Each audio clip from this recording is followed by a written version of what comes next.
All right. A lot of information Anna just covered there. A good time to remind you that this is being recorded. So if you missed something on this, don't worry about it. You're able to go back. It's going to be on our YouTube channel. You can rewatch in case you missed anything. Again, you can also download the presentation on our website at cslv.ca.gov, the banner up at the top of the page. Try to do that today. We'll keep the banner up for a few hours, but there's no telling how long we're going to be able to keep that thing up. Also, Anna did refer to some things about the application instructions. Note that when you actually, in the application package, and we've got links in this presentation to the actual packet, there's a lot of instructions that go into depth in some of these areas. So you heard Anna making references to page 2 of the application instruction. That's where you're going to find it. The application package is something like 12 pages long. So there's a lot of it that's instructions. So that'll help you along as well. Okay, so you've got your application submitted. How can you check on the status of the application? For that, here's 2 resources. First, there's a secured check. You'll need your application file number and a contractor PIN number to get your update. We'll send you that information after we receive, accept, and post your completed application. The second way is to look online at our processing times. Each week, we update our website on the date that we received a paperwork for a specific process.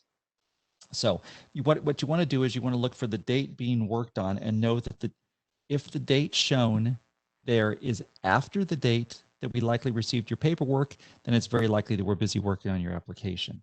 If you sent your application in after that date, chances are they have not begun the processing. Now, there's a good chance you're going to see, well, my check's already been cashed. When something comes in, the first thing that happens is it goes to cashiering, the check is pulled out, it goes to a whole different unit. They just focus on cashing the checks that come in. Next, it has to be scanned into our system. And so that takes time, and then processes. You can imagine getting the 1,000+ applications every month. It takes a little bit of time for them to get to process those. So that's how you're going to be able to tell. And as you can imagine, we do receive hundreds, if not thousands, of documents every day, and we do process them in the order that they are received. So be sure to take the extra time to get the application right, so you don't have to send it. We don't have to send it back to you, and then you have to send it back to us, and we have to begin the processing process again. Okay, so when your application has been accepted, CSLB will send you a notice to appear for examination and a study guide. And you should get your exam notice at least 3 weeks before your exam date.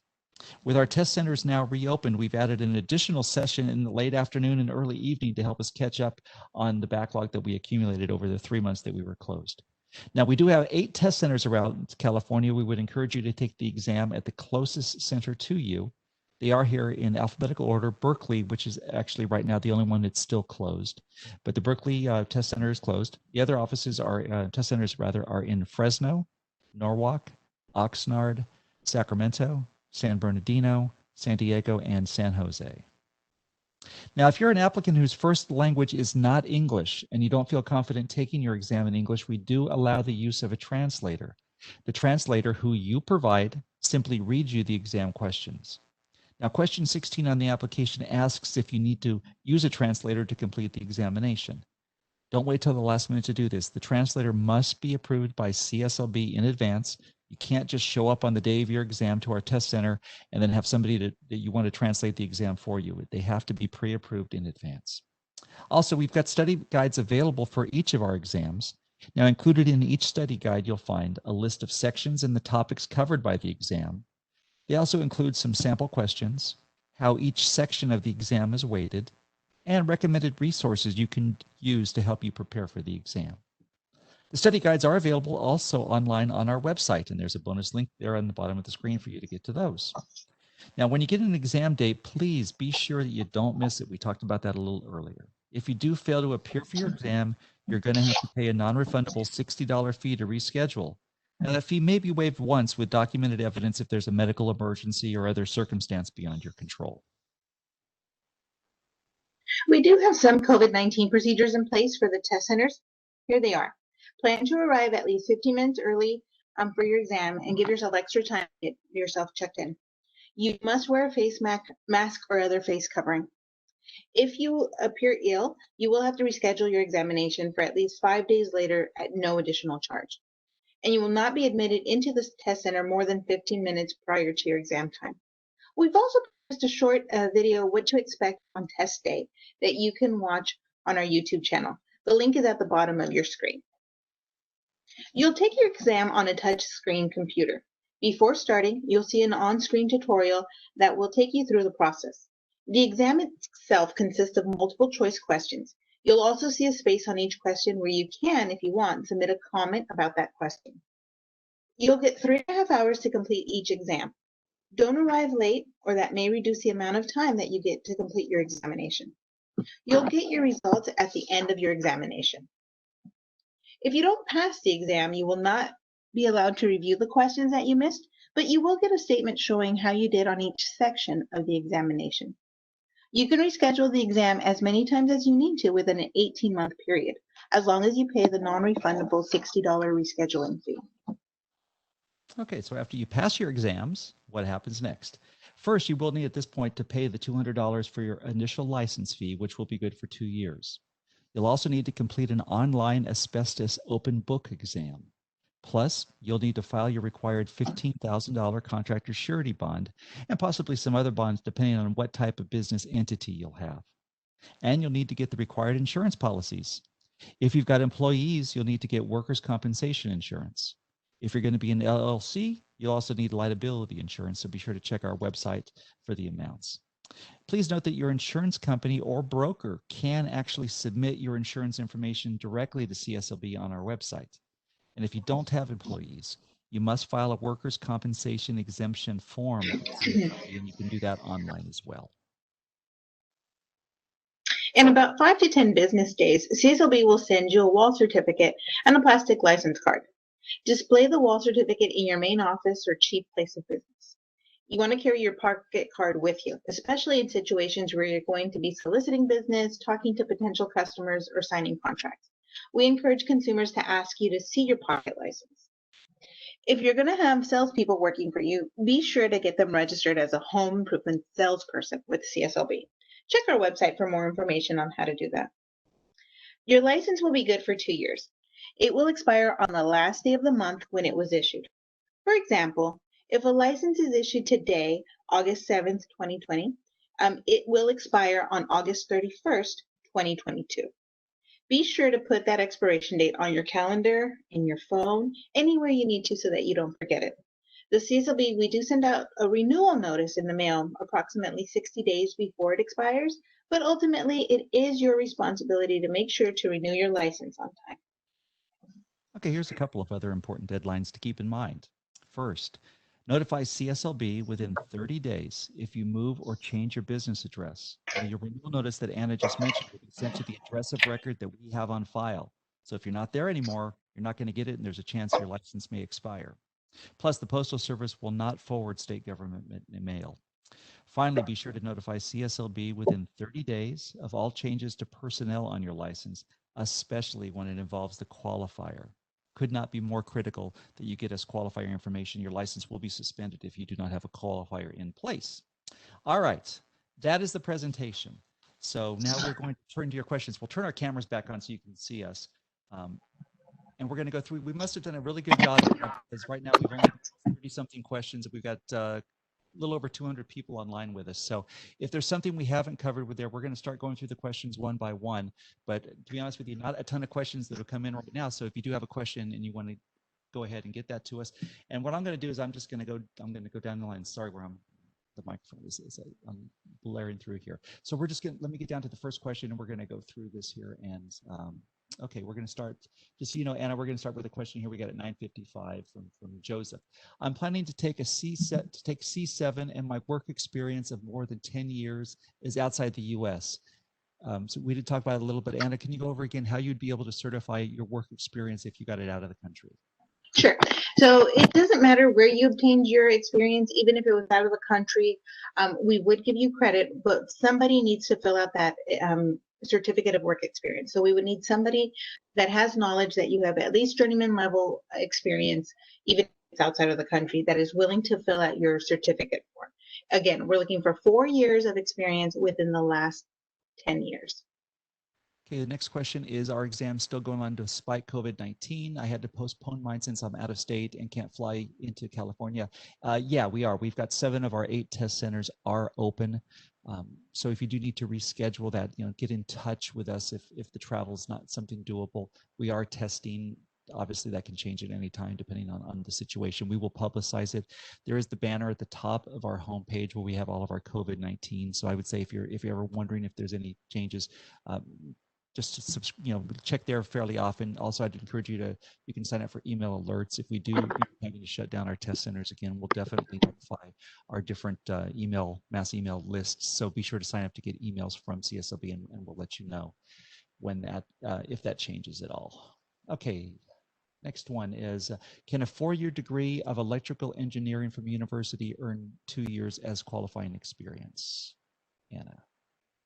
Again, it's not necessarily on a year-to-year basis. So what's going to happen is you're going to have to send in your transcript along with your application. And then once we can see your transcript, we will let you know how much experience you're going to be getting for your education. There's not a way where we can tell you ahead of time how much experience I'll be giving you. Okay, next one is, does a single property owner need a license to act as a general contractor on their own residential property? No, not for your own. If it's your own project, your own property, you do not need a contractor. Okay, next question, what kind of license do I need to do handyman work? We'll go over this again. The license kicks in at a job that totals $500 or more in materials and labor. So if you're doing a small job, somebody wants you to install a ceiling fan or something that may cost $100 or a couple $100, you do not need a license at all to do those small jobs. Those are handyman exemptions. The warning though is don't take installing 10 ceiling fans, which would be, $1,000 or $1,500, and break them into 3 different jobs of installing 3 fans and one to do 4 fans a piece. Don't break the job down, because if you do get caught, the law does not give you any leeway on that. It looks at the cost of the total job. So don't look to break it down into pieces. Don't look to break it down into an hourly charge. I'll install these at $50 an hour. Well, if it's going to take you 30 hours to do it, that takes you over the $500 limit. So you don't need it if the work's going to be less than $500. And $500, that's where it kicks in.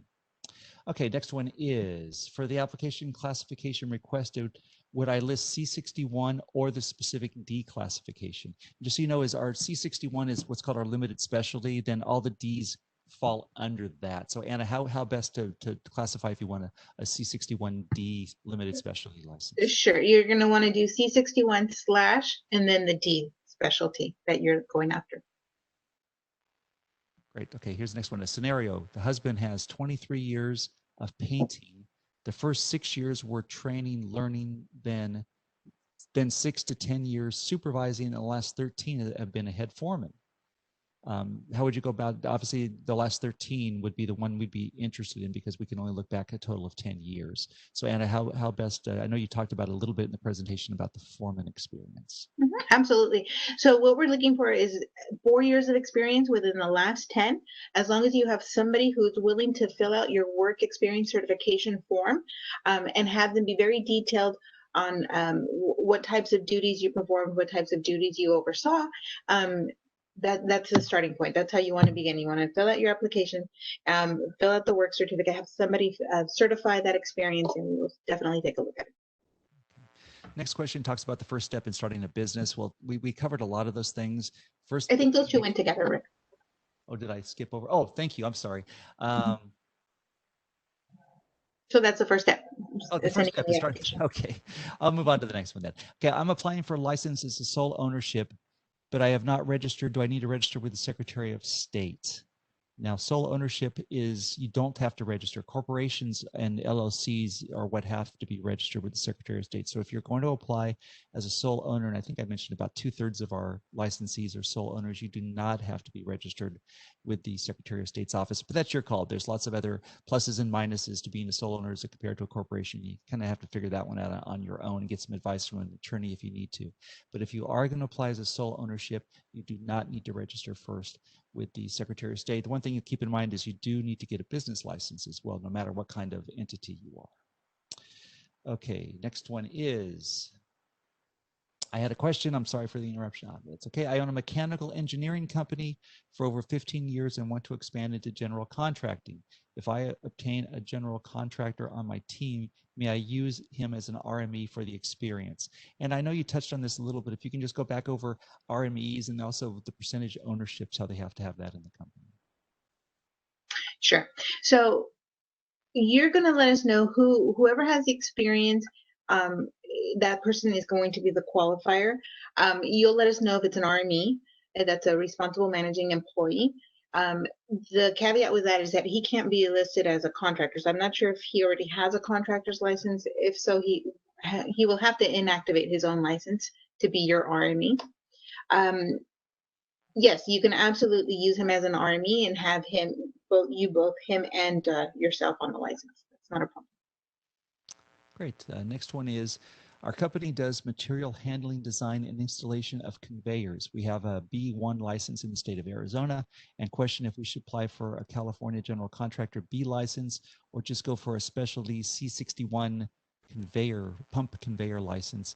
California B license would cover multiple specialties. I'll just mention that we do have reciprocity agreements with, I think it's 4 different states. We've got Utah, Nevada, Arizona, and I believe Louisiana are the 4 states. So what that means is if you happen to already be licensed in one of those states, there's a chance you may be able to waive the trade exam.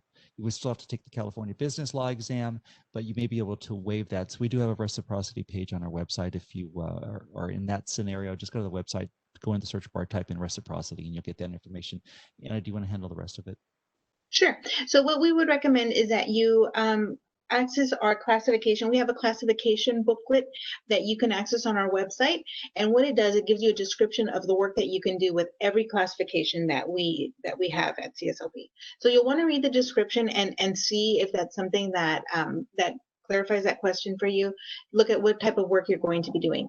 If in the event that after reading that description you still have some questions, we do have a classification deputy, somebody who is able to provide more information that you can send an email to. We will provide you that email. It is classifications with an S, classifications at cslb.ca.gov. And what you do, you're going to want to send that person an email, and they will respond with an email. We do ask that you give them at least 3 weeks to respond because there is a backlog. But provide general information. You want to tell them what kind of work you're going to be doing, what is going to be included in your contract, what type of materials are you going to be doing, that type of information, and then he can let you know what the appropriate classification would be. But first, start with the description of classification booklet. Yeah, and you can find that online. You can go to our website. The search bar is a great feature. If you have problems finding anything, just go to the search bar on the homepage. In that case, you just type in classifications. There is a booklet, like Anna mentioned. You also have a page that will pop up with links, and you just click on to say, oh, I want a C10 electrical. You just click on C10 and it describes the things that an electrical contractor can do. So just go to the website, search for classifications. You'll find that. Next question has to do with live scan. We've talked a little bit about that, about the because what happens is that the background checks are done by the FBI and by the Department of Justice, so it's out of our hands. But the question here has to do is if we have a sense on what the approximate time frame is for a live scan. And I don't. I'm putting this one on your shoulders. Okay, so it varies for everyone. Some come back quickly, some take much longer. It just depends. You can see our processing times on our website right now. If you go to the CSLB website and into the search engine type processing times, you'll be able to see what date we're working on. It depends. It depends on each individual's background. Sometimes they come back fairly quickly. Sometimes they can take a couple of months. And I know some things that might play a part is if maybe you had an arrest in a different state or something maybe younger in life. Sometimes those just raise a question for them, and it takes time for them to research it just to figure out what it is and to clear it. So there's just some things that come into play there. But I think we mentioned it in the presentation. Only maybe 1% of the applicants who have some kind of a criminal problem in the past that keeps them from getting their license. Most people, things like drunk driving, some of the other things are not going to keep you from getting your license. Okay, how long does it take to get a test date after submitting the application on average? Well, the process, once you submit the application, assuming everything is correct and checks out, it's going to get posted. That's when you start to get the information and are able to schedule that date. With the backlog right now, I believe I think we're still scheduling some things in late August and into September. But as I mentioned earlier, is keep in mind too, is if you do get a test date and you're saying, God, I don't want to wait till then, take a chance if you've got some time. Get ready to go to one of the test centers. On any given day, between 10 and 20% of the people don't show up for the test. So if there's an open seat and you show up, there's a good chance we're going to be able to sit you right there. Granted, you're going to have to make the the sacrifice of getting to a test center and the time it's going to take to do that. But if you really are anxious to try to get it earlier than your test date, you can do that. You also, we do have an exams@cslb.ca.gov website, email address. So if you do want to have questions, or if you do need to reschedule an exam for whatever reason, send that email off to them, exams, and we'll put this up at the end, exams@cslb.ca.gov. Next question. I think we hit that one. It came through twice. Okay, next. Can you give me an example of owner-builder experience documentation for a B-class license? Mm-hmm. So we kind of talked about we have a document named Summary of Acceptable Documentation to Verify Work Experience, and there was a link in our presentation, so you can access this on our website, and it gives you a list of acceptable documentation that you can use to prove your work experience if you are an owner B general builder trying to get experience for working on your own project. Mainly what we're looking for is permits, inspections. You want to make sure you include your permit number on the form and be very specific on the work that you did at your project. Okay, next question. I'm applying for a general B license. I have 4 years of experience over the last 10 years, but there are gaps because most of my experience is related to the C6, which I believe is the framing category. Is that a problem? So as long as you can prove that you have 4 years of experience within the last 10 years for the B classification, you would be able to apply for that one there. But it has to be 4 years of verifiable experience within the last 10. And the way you verify that is, let's say you have 2 different people that can serve as your certifier. What you want to do is make a copy of the work certificate form. Maybe one person can only certify 2 years, and that's fine. They can complete the information for those 2 years and then have an additional certifier complete for the other 2 years. In totality, it should be 48 months is what we're looking for. Okay, next question is, and actually this is, maybe we'll end up adding this to a future presentation because I don't think we covered this at all today. Anna, can you talk a little about DBA, doing business as? Question is, are we able to use DBAs once the license is issued? Okay, if you can just go through, if you want to have a DBA, what that means and how that would work. A DBA is doing business as. Yes, you are able to use a DBA. So you're going to want to go ahead and include that information. On the application itself, it asks you for the name of your the business name that you want to use. But in addition, after the license is issued, you can add a doing business as. Not a problem. Yeah, so let's say, for example, you're John Smith Enterprises. You've got a corporation, and you want to have it, doing business as JS Construction or something like that. And that's the name you're going to advertise and do your business as. You can do it. So yeah, you've got that company name, but then you have how you're doing business. But then all of your advertising needs to use that DBA. It needs to use JS Construction for your license number and all those requirements that are there as well. But that's how that would work. And the same rules apply. You don't want to be misleading. It has to be compatible with your entity, and it also has to be compatible with the classification that you're looking for. That's a good point. What is required for experience for the C61 D21 machinery and pumps? Oh, this might have been the same person. They mentioned it being licensed. Okay, you know what? Okay, actually, so the experience is the same. The experience requirements are the same for all licenses. 4 years of experience within the last 10 years in the classification that you are applying for. The next one said that most of LA lost their internet for about 10 minutes and they didn't hear her say. Okay, this is a good time to mention that this is all being recorded. So after we're done, you can go back to our YouTube channel and watch this again. It's also going to be on Facebook. It'll be archived.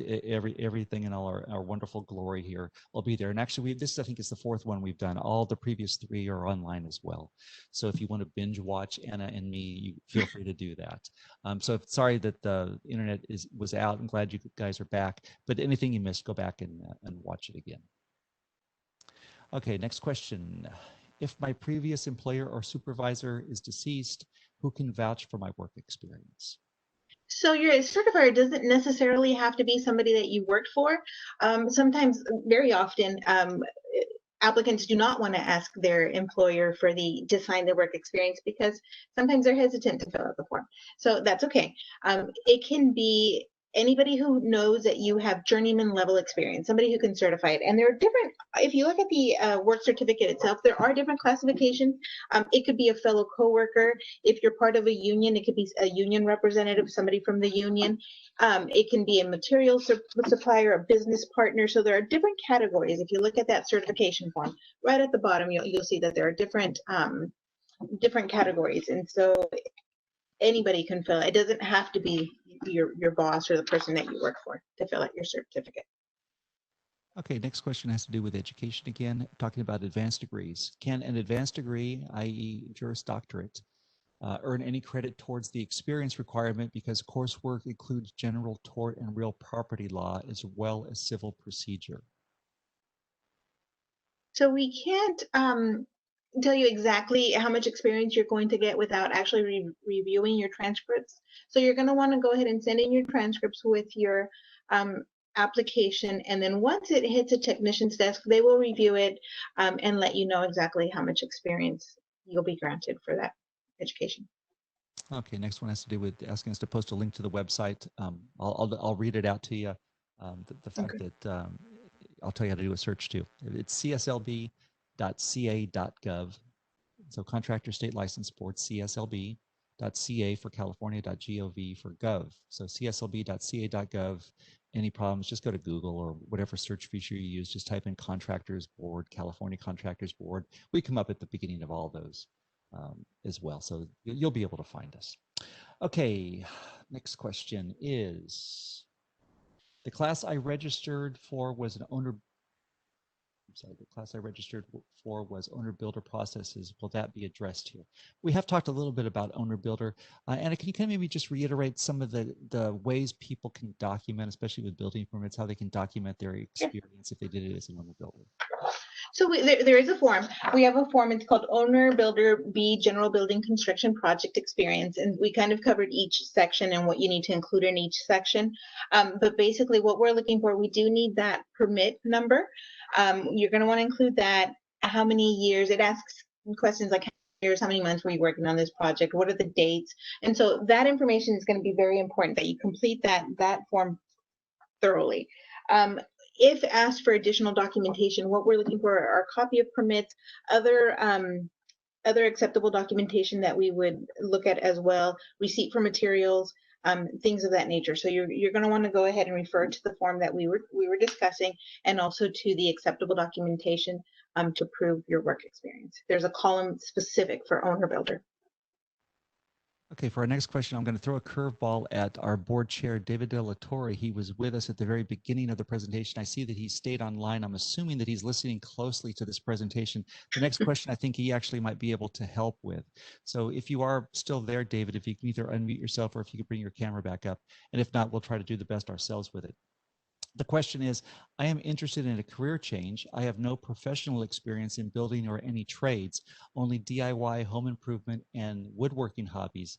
What resources are available to find apprenticeship programs? Well, I'm not seeing David pop on, so maybe he stepped away from the computer. But all of the different unions have apprenticeship programs.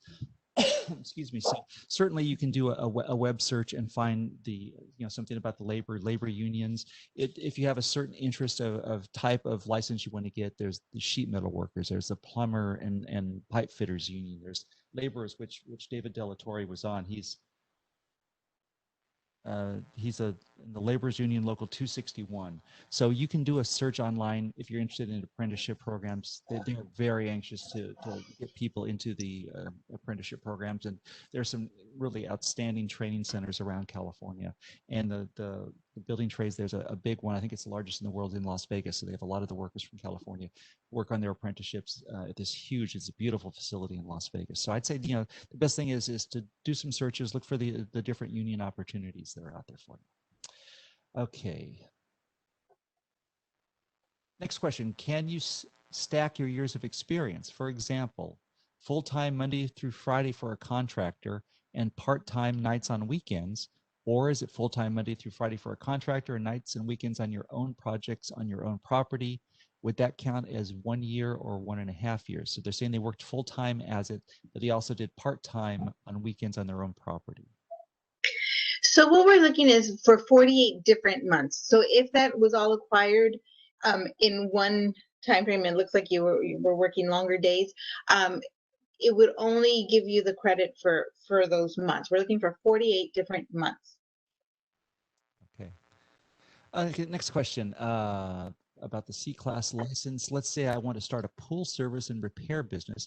I'm aware I need a C-53 license as part of doing pool services. Do I need a C-Class plumbing license for doing pool equipment repairs?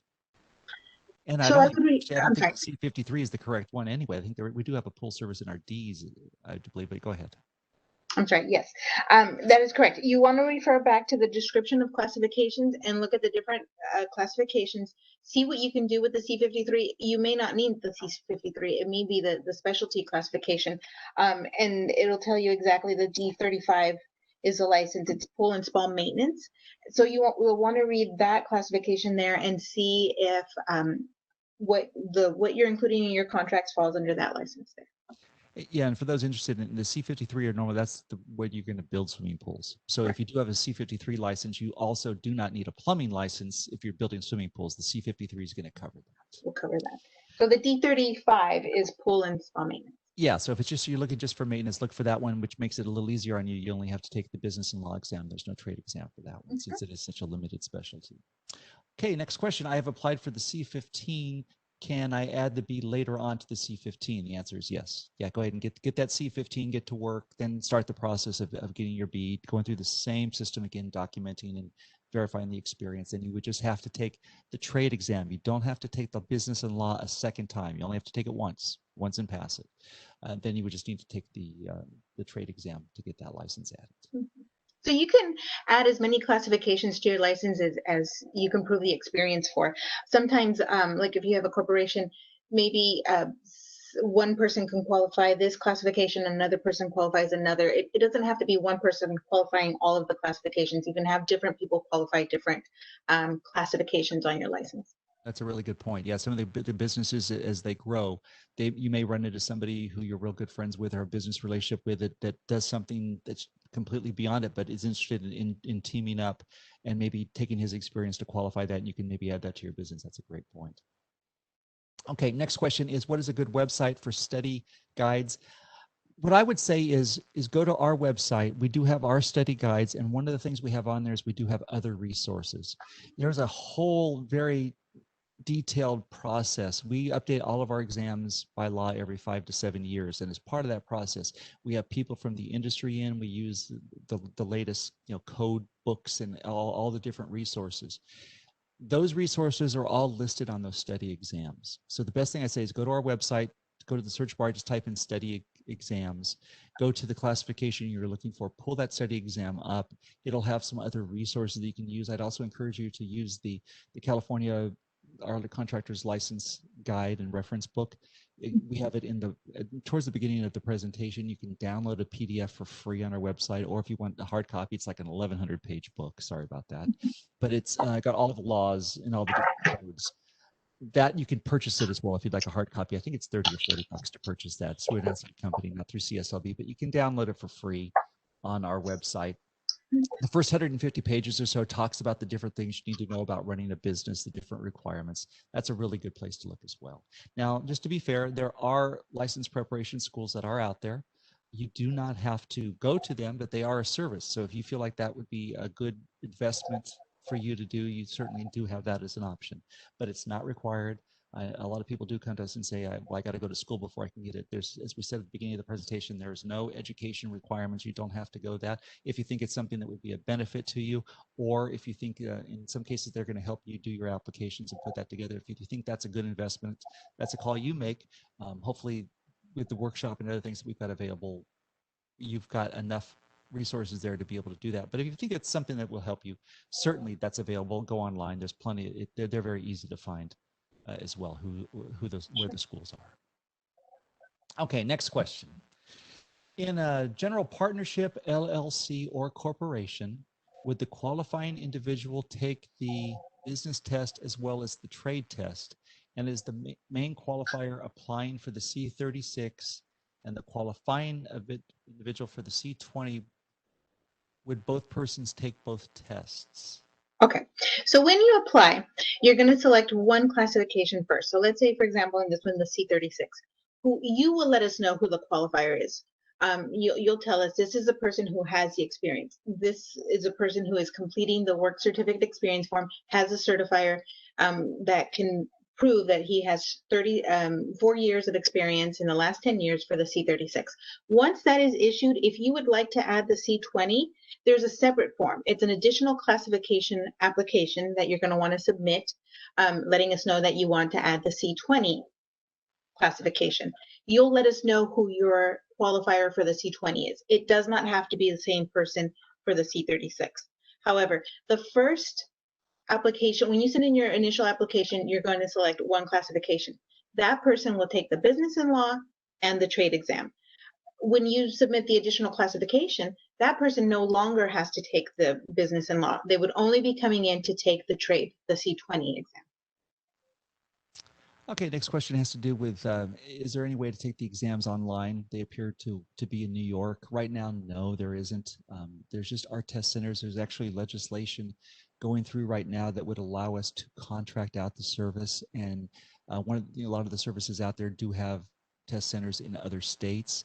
Because of the COVID and everything happening, we are looking at the possibility of moving it possible to an online system, but there's concerns about the security of that. And part of our challenge is trying to keep those questions from getting out there. The exams, are here to, also I should note, are here to measure minimum competency. You don't have to get an A on the exam to become a licensed contractor. You just have to pass. And each exam has a different pass percentage. So we're looking for minimum competency. So there's concerns about that. And if we can find a way to make that secure, eventually they may move to an online capacity, like just the 8 test centers in California. Okay, next question is, please outline what certification is needed for sales reps. So I'll do a little bit and then Anna, you can fill in. Sure. What we have in California is we have something that's called home improvement salespersons. Now you as a contractor can go out there and sell your own jobs and sign your own contracts. But if you have salespeople who are going to be going out there and doing that and then filling the contracts and meeting with homeowners and going through that, they actually have to be registered. They have to undergo a criminal background check. There are no license exams or anything. They're not licensed. They're just the certified. So they're all called home improvement salespersons. There's all the information on our website about how that process goes. But in order to be able to sign contracts and the like, they do need to be registered with CSLB. Anything to add, Anna? No, I think you covered it. Just remember that as a contractor, if you are going to have home improvement salesperson registered under your license, you are responsible for the negotiation that home improvement salesperson does with the homeowner. You're responsible. You're supposed to be overseeing the negotiation. So just make sure that you are in fact aware of what they're negotiating. Yeah, and also say at this point too is home improvement salespeople, the way that works is they get their certification and then it gets applied to your contractor's license. So once this person has their certification, you do have to file paperwork and say that Joe Smith is working as a home improvement salesperson in HIS for us, and you need to tie that to your license. We do find lots of issues where that connection isn't made. So the person is certified, but they're not connected to your license. So you as the contractor need to if you're going to have home improvement salespeople, you need to make sure they're tied to your license. Simple thing to do is you'd be able to go to your license, look up online, down at the bottom of the page where you see personnel listed, you're going to see salespeople listed. Click on there, and if they're not on there, they're not connected to your license. You need to file that paperwork to get that taken care of. Okay, and the next question is asking to cover just a tiny bit more on the exam waiver process, saying that their boss of 7 years is resisting helping them. But the question has to do is, can you cover the exam waiver process? Waivers there's very specific occasions when we offer a waiver. It's very rare. It's if you have been listed on a different license in the same classification, that license is in good standing, you may qualify for a waiver. I think it's two different questions or two different things you're having issues with. Can you apply for an exam waiver? Regardless if you're applying for an exam waiver or a regular application, you would still have to have a certifier. Somebody's going to have to certify your experience. So it says my boss of 7 years is resisting helping me. It doesn't have to be your boss. It can be somebody who has knowledge that you have journeyman level experience, 4 years in the last 10. That's the person that can be your certifier. All right, next question is, how do we get the asbestos book for the test? Well, we actually do send it to you, but I believe we've got it up on our website. So just go to our website, hit the search bar, look for asbestos. You'll find the test. It's an open book test.